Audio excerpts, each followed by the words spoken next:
Hi, Saj Hussain here, and today I want to do a video on making offers on properties. Now, I'm actually at the school waiting to pick my daughter up from school, so we might get disturbed, just a little warning in advance.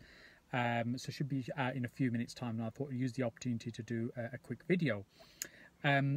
So I guess one of the challenges at the moment, which many people are facing right now, and I know we're seeing as well in Birmingham, is there's not a lot of good quality stock around that comes up for sale in terms of available properties, whether it's to buy, to refurb, to sell, or whether it is to keep as a HMO, which is what I'm particularly interested in.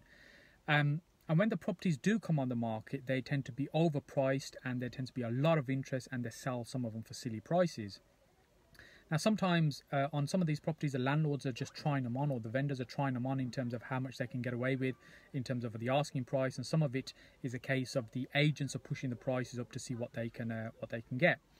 And I think, although you may look at a property initially and think, actually, that's overpriced, it's not viable, it's not worth looking at, I don't think you should dismiss it. I think it's worth exploring. Just do the numbers and see what it would be worthwhile for you to make an offer in at.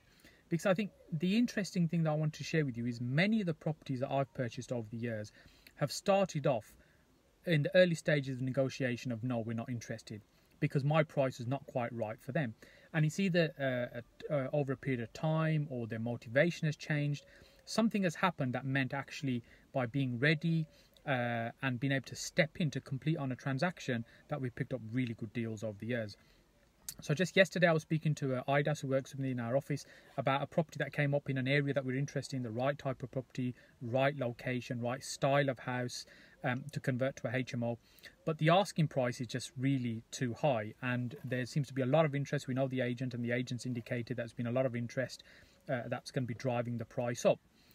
And it's very easy just to dismiss it and think, actually, you know what, it's not going to be right because at that price, and let's just leave it. But I think by making an offer, even if it's a low offer, you can say, look, and the way I tend to position this is when I'm speaking to the agent is, we're really interested in the property, but I can't really get those numbers to work for me, and I don't want to make an offer that's not going to work for the vendor. And quite often the agent will ask, well, look, it's no harm, just put the offer in anyway. And so I'll say, well, look, for me, for us, we can only get the numbers to work at this level. And quite often it's a case of, no, they're not going to be interested in that. And say, well, that's fine.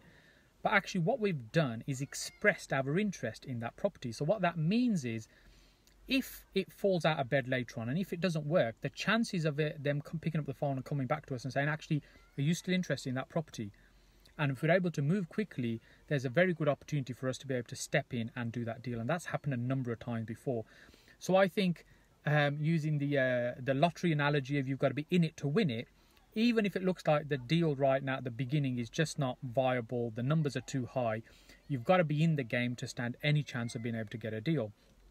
So making an offer on a property, on most properties you see, I think is crucial in increasing your conversion in the number of deals that you'll actually pick up, even if it starts off at the beginning of being a no deal and not working for you. So the question that I have for you is how many offers are you making on the properties that you're looking at?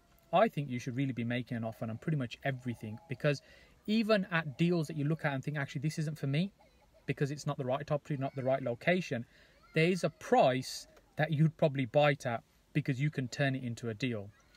So by offering on most things you see without insulting or offending everybody along the way, means that you've got an expression of interest, and then there's an opportunity later on, if things change, that you may be able to pick that up and turn that into a deal. So I just want to share that with you. It'll be interesting to get your comments and your thoughts on making offers on everything. Do you make offers on everything you see? Or as a good friend of mine says, if you're not embarrassed at the figure that you're making an offer at, then it's not low enough. And that doesn't mean, you, as I said, you need to insult everybody along the way in terms of offending them with the figure.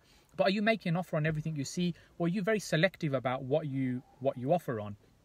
And how's that helping in terms of your conversions and getting deals? So, well, I'm still waiting for my daughter to pop out into the playground.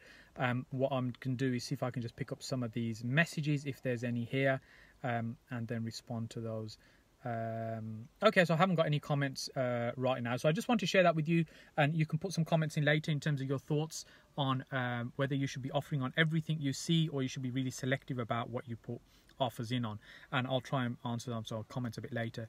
So until the next time, thank you very much. Have a great day, and I'll see you again very soon.